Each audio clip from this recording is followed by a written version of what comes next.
Chapter 2. Sands. Knock, knock, knock. The brothers' house was well insulated against the snowed-in cold. This seemed unnecessary, since its residents didn't have any skin, but Papyrus hadn't wanted guests to feel unwelcome. Still, a thin draft whisked in from underneath the front door, and puttered about the house like an annoying dog. Knock, knock, knock. The draft maneuvered through a small galaxy of spare change under the couch, which was lumpier than Undyne's mashed potatoes. This was impressive, as Undyne mashed her potatoes entirely with headbutts. Her head often wound up with more lumps than the potatoes. Undyne insisted that this improved the flavor. She emphatically denied the concussion had anything to do with it, often just before having a couple of aspirin and a nice lie-down. Knock, knock, knock. It brushed against the lengthy trail of post-it notes dangling from Sans' discarded sock. Papyrus had long since given up adding to this record-breaking chain letter, but as the glue wore off and the notes fell down, he just rewrote everything on new ones and stuck them on the sock again. He said they really tied the room together. Knock, knock, knock. The breeze ambled into the kitchen, where occasional doggy snores sounded under the magnificently elongated sink. In the fridge, Papyrus's collection of spaghetti brooded under low light. The lids of the spaghetti containers were a fantastic cornucopia of colors. For that matter, so was the spaghetti. Several containers had, at this point, developed rudimentary societies of their own, and plotted dark conspiracies against Sans' interloping chip bag in the corner. Knock, knock, knock. It sniffed at the end of the table, where Sans' pet rock slowly digested its chocolate sprinkles, and, apparently deciding that there was nothing of interest in the house besides that persistent knocking, headed back out the door and disappeared. Knock, knock, knock. The knocking continued. 3 polite raps, every 5 seconds, made with metronomic precision. Knock, knock, knock. Frisk stood at Sans' bedroom door, staring straight ahead as though he'd found a prophecy written in the wood grain. He raised his fist. Knock, knock, knock. He lowered his fist again. He raised his fist. Knock, knock, knock. He lowered his fist again. He raised his fist. Knock, knock, knock. He lowered his fist again. He raised, the doorknob turned. The door swung open. "Heya, kiddo." Sans shuffled out of the impenetrable murk of his bedroom, grinning the same as ever, 2 dim points of light shining deep in his eye sockets. The aroma of gently used socks wafted out in his wake. No one knew exactly how he accumulated so many socks, or why they always smelled like they hadn't been washed in a week. He never stepped out of his fluffy house slippers. He didn't even have calves. He was a skeleton brimming with unfathomable mystery. "So, you've been knocking, pretty regularly, for about 20 minutes straight." He glanced down at Frisk's knuckles, which were slowly staining purple. "Man, doesn't that hurt?" Frisk said nothing. Sans raised what would have been his eyebrows. It was always a little odd, the way his and his brother's skulls could move like soft clay, then shrugged and went on. "Anyway, sorry I took so long. Usually when someone knocks, I just figure it's Papyrus asking me what happened to his junior jumble, or where Pyres come from, or something.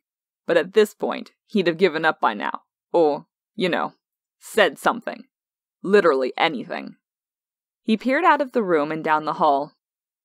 "He must be out doing whatever it is he does.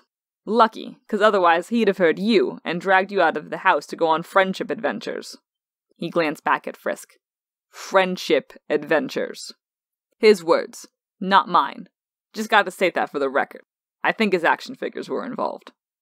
Frisk remained silent. "That's some pretty good timing, catching me when I'm home and Papyrus isn't. Usually it's the other way around." His grin widened. "You must really need me for something." Frisk nodded. "Well, sorry, can't help you." He gingerly stepped around Frisk and headed for the stairs.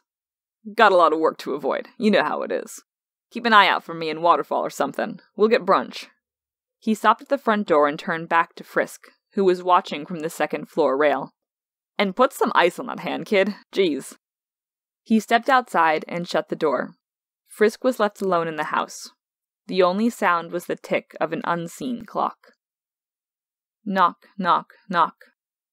The brothers' house was well insulated against the snowed-in cold.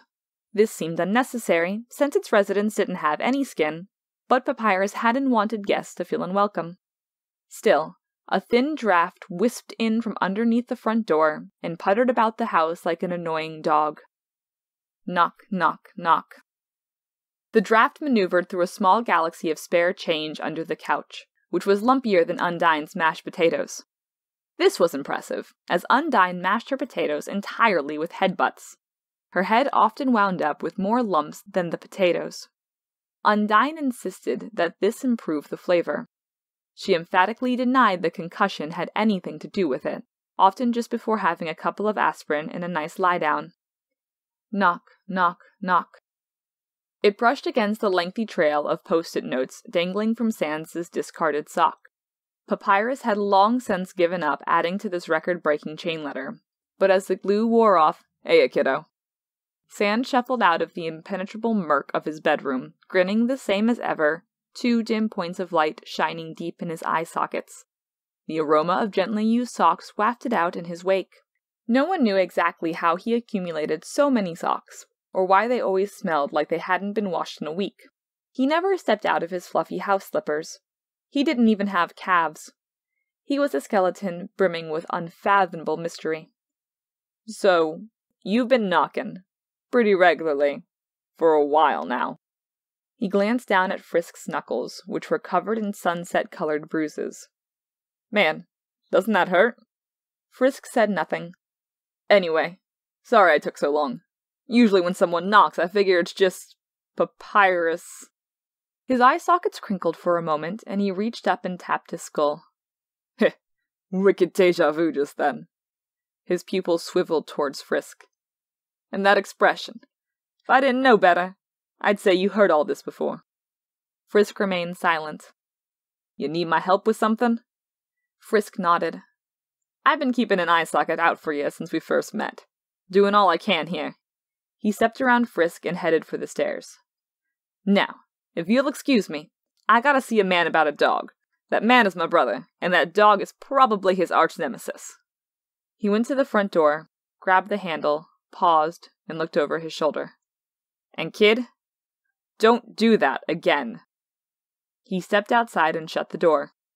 Frisk was left alone in the house, and the only sound was the tick of an unseen clock. Knock, knock, knock. The brothers' house was well insulated. "All right! Knock it off!" Sans was still grinning, but now his bony brow furrowed in irritation. A moment passed, and it smoothed out again. "Heh, knock it off. See what I did there?" Frisk nodded, and made a seesawing gesture with his unbruised hand. Everyone's a critic." Sans kept his voice light, but the way the bone around his eye sockets crinkled suggested that he, too, wasn't very amused. "So, okay, you're a time traveler. Congrats. Round of applause." He clapped his hands together with a sound like castanets. "Kind of a weird way to show it off, but hey, I'm not judging you. I guess this isn't just a house call." Frisk shook his head. "You need my help with something." Frisk nodded. "You gonna finally bang together a couple syllables and tell me what it is? Heck, what even makes you think I can do anything?" Frisk angled his head slightly. The way the light fell on his face turned his stare accusatory. "Okay." Sans stuck his hands back in his pockets. "I guess that goes without saying. So here's the twist ending, kiddo." He leaned in close. "The answer's no." He did a nimble half-step around Frisk and headed for the stairs, whistling tunelessly as he walked. Frisk watched him go. "Take it from me. You gotta learn to be satisfied with what you've got. That little piece of advice is all the help I'll give." He paused with his hand on the door handle. "Don't waste any more of your time with this. You'll get sick of it way before I do." He opened the door, turned, waved, and stepped out. Frisk stood in the empty house, listening to the clock tick. The sound filled him with determination. He cracked his knuckles and winced at the pain. The 5th visit. "Hey, still at it?" Sans held up a small memo pad, then shoved it in his hoodie pocket. "Figured I'd keep a running tally of your visits. That way, at least one of us can have a good time. He slid around Frisk and headed for the stairs. Well, so long. The front door opened and shut. The 11th visit. Look at that, I think we already broke double digits. Feels like it took no time at all. For me, anyway. I bet it's getting real boring for you. He insinuated around Frisk and headed for the stairs. You know, I can put in a good word at Grillby's and get you on my tab. Unlimited burgers, or staring at my door forever. Your choice. Keep it in mind. He paused at the front door. Though I guess I wouldn't remember telling you that.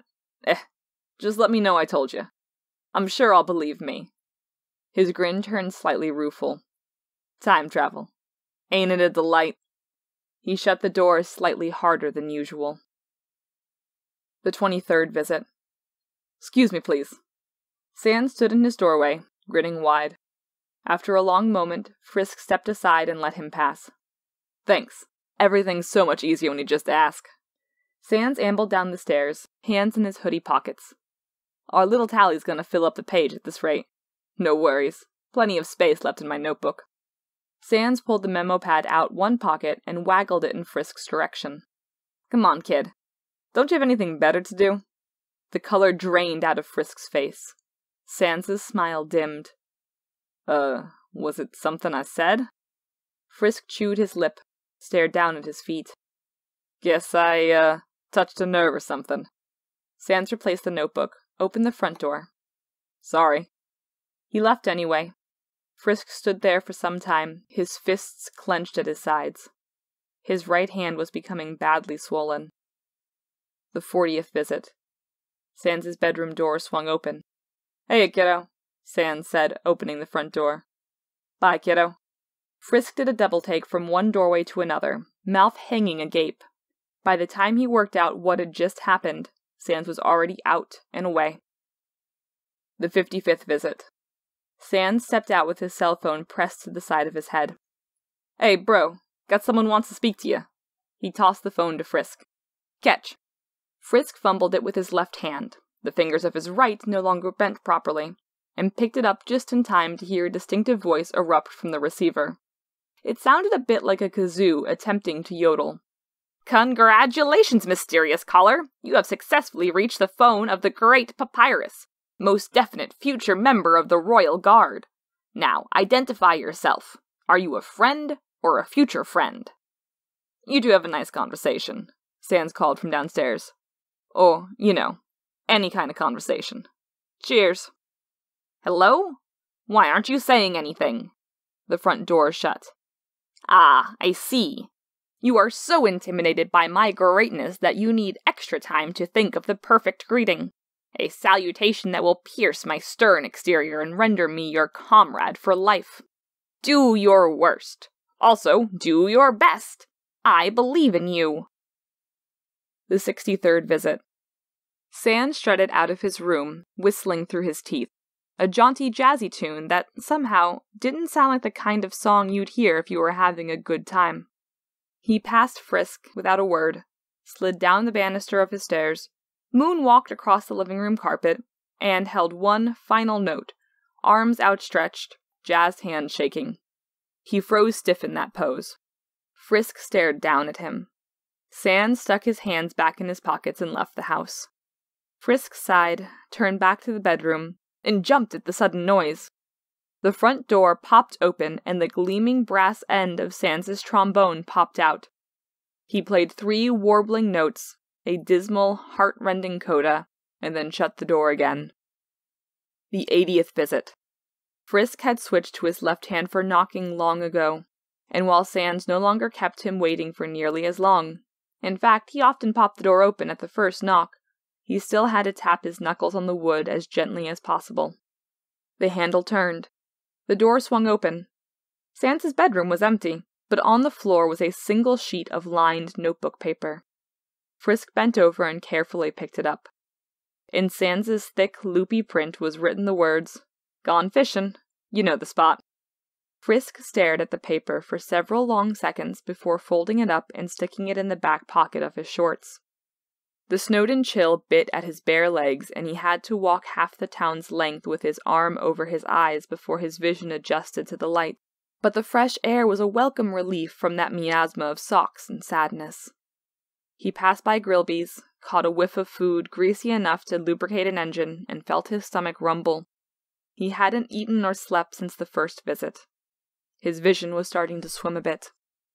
Nevertheless, he walked across the mountain, over Papyrus's meticulously repainted bridge, past the humble dwelling of Greater Dog. He took out his stick and traced idle trails in the snow, broken lines running parallel to his footprints. Eventually he arrived at the riverbank, where the world's saddest pickup note dangled from its fishing line. Sans was not there. Instead, Frisk saw another sheet of paper, held down by a rock. Frisk blew 2 white jets of steam from his nostrils, then bent down over the note.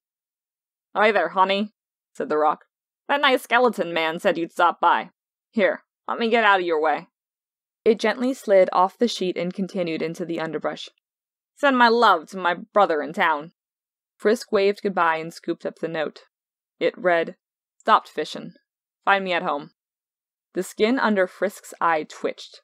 He folded the note and put it in his pocket with a first, then headed back across the mountain. The snowed-in cavern ceiling brooded high overhead. The light that lay on these woods filtered in from sources unseen.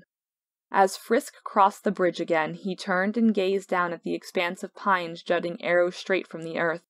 The wind hummed like breath across a bottle. It plucked at his hair and thin clothes like fingertips. Forests beneath mountains, mountains beneath mountains. The underground was beautiful in its way, but it had no weather or time. You couldn't look up and see the movement of the clouds or stars, that comforting reassurance that the world continued to turn. Instead, there was only darkness, the sheer presence of Mount Ebott pushing down on you. You tried not to think about how you lived and slept under that weight.